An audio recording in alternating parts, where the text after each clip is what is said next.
Wow! Nindot mo ba din sa ilang brother Jeff mo? Pero, klaro dyan kayo mga majority sa mga tao din kay mga Muslim. Tingnan para kayo, dagko kayo ng mga Muslim. Kung dyan bitaw kayo lang mga moske, naghanap dyan kayo mga tao. Muslim na sila halos. Pero, isa na pagkahangat yung mga tao dali na. Andam na bakata? Mr. Chris, basta para sa Diyos, andam mo. Salamat ka, Sister Joy. Ang pagwali sa may balita at sa kaluwasan, mao ang labing importante pagpahandam para sa pagpalig sa itong Ginoo. Tama. Magpadayon ka sa pagpangalagad sa piling ng Diyos ug magbantay sa mabilig sa yawa. Ang yawa biya ulihaw sa pang-emosyon ug nahuna. Usahay maibusta sama sa akong kasinitian sa sudan. Maong magtugaw yung Plmbc sa pag-ampong nga igsuon. Brother James, doon na pa ba itong financial gap kasi wala na ba? Brother Child, when soon, ayaw mo kamalaka. Ang Diyos magpahinag ko. Mr. Arman, Mr. Brother, how are you? Welcome to Iran. Mr. They are brothers and sisters from the Philippines. Hi, nice to meet you. Come on, let's go to our house.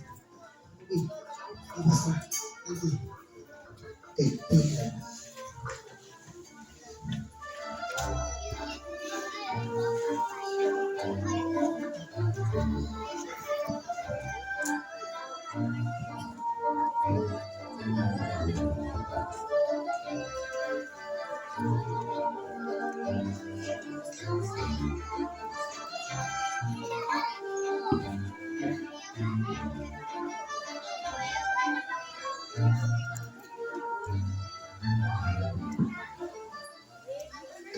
Come in.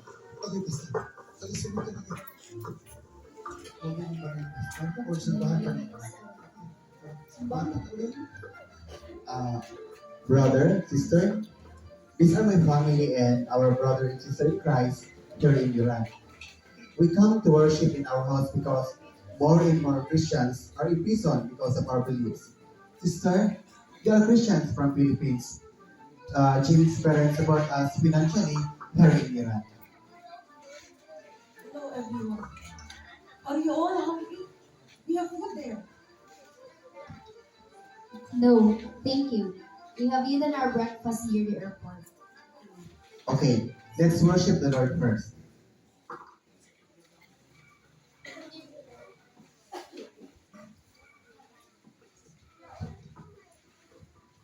Let us worship the Lord in hymns.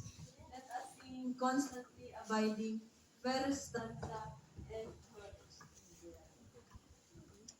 There's a